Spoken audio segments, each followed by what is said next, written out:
Pada Sabtu, 21 Juni 2025, Inul Daratista mendadak mengabarkan bahwa sang suami baru saja dilarikan ke UGD, unit gawat darurat, akibat pendarahan hebat di kakinya. Dalam unggahan akun Instagramnya Inul D, sang penyanyi dangdut tampak memajang foto Adam Suseno yang sedang terbaring lemah di ranjang rumah sakit. Ia tampak memakai baju pasien dan memejamkan mata. Inul menjelaskan bahwa pembuluh darah kaki Adam Suseno robek.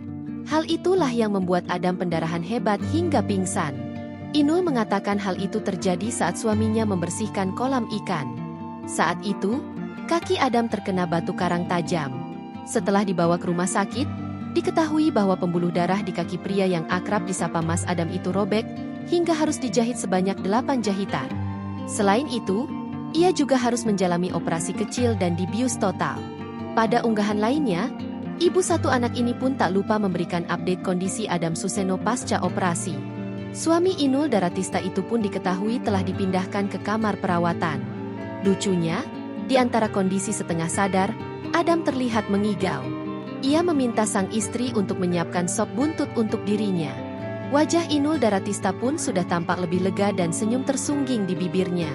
Tak lupa ia memberikan nasihat kepada sang suami agar tak terjadi peristiwa serupa di kemudian hari. Download Tribun X sekarang, menghadirkan lokal menjadi Indonesia.